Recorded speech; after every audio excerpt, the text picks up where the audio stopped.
We will now look at the respiratory system continued. In this presentation of the respiratory system, we will talk at length about asthma. As we know, asthma is a very common lung condition. You probably know someone who's affected by asthma, if not yourself. It is a chronic disease, meaning that it's usually long-term, for years. People suffer with this type of disease. Around 18.7 million people in the United States, adults, suffer with this, and 7 million children suffer from asthma. Asthma is the most frequent cause of hospitalizations in children. We will look to see what happens in asthma, what causes asthma, what are the symptoms of asthma, and treatment. Here in the picture, we see there are many factors that determine whether you have an asthma attack or whether you suffer from asthma. We will look into these further.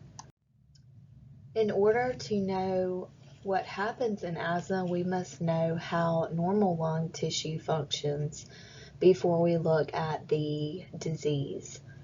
Here in the normal lung tissue, we see no inflammation, and we notice that there are these normal cells to the right in the tissue. But with the lung tissue that's inflamed by asthma, we notice that there's additional objects here in the tissue. We have an additional mast cells, we have additional macrophages, we have additional eosinophils, and we have additional neutrophils. All these will play in response to the immune system triggers that are seen in asthma. So here in asthma, we also see the characterization of the inflammation in the tissues and edema of the airway that causes bronchospasms, which are constriction of the bronchioles in the lungs, and this inhibits air from entering the lungs.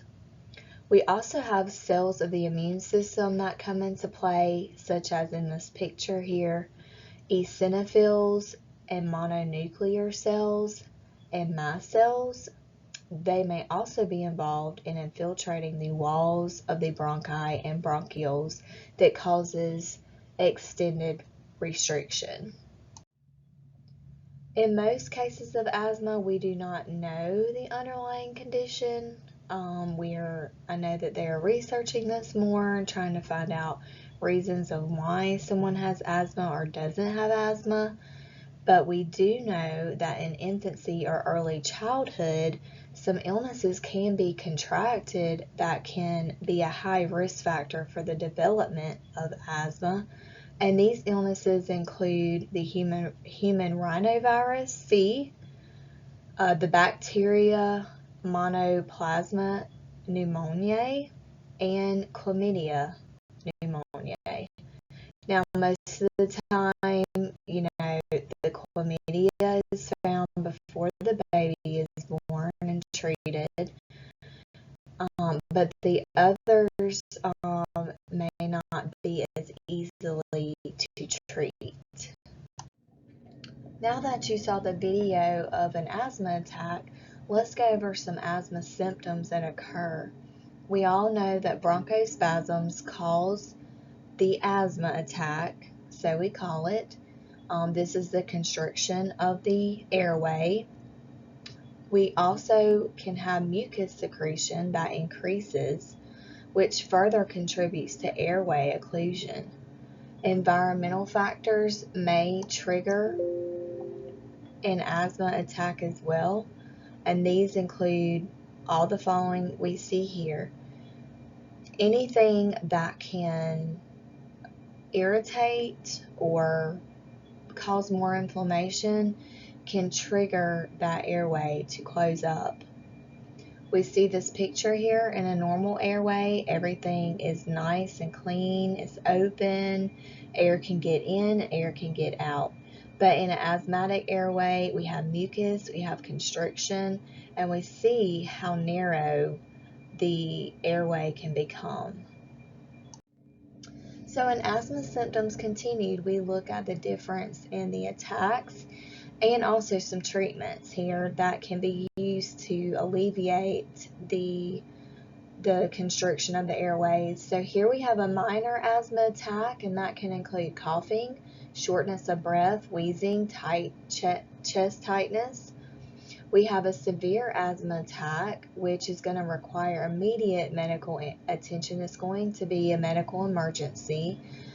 This is strictly going to be more so difficulty of breathing, which is going to include blue cyanotic lips, confusion, sleepiness, drowsiness, a tachycardia or rapid pulse, sweating, and severe anxiety.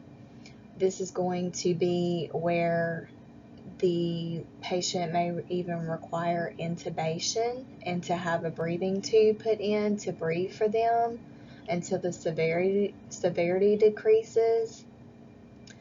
And we look at the type of medication that needs to be given by what it's influenced by. So we look at the severity, the frequency of attacks, and the identified triggers to adjust or to know what medications to give for each individual case.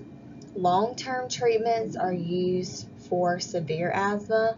Short-term fast-acting drugs are used to treat an asthma attack in its acuity. We administer medications by an inhaler, but for those who are very young or who are not able to use an inhaler appropriately, maybe a disability or maybe even an older patient who's confused or who has dementia, we would want to use a nebulizer, which is pictured here, and it actually can secure its own self as a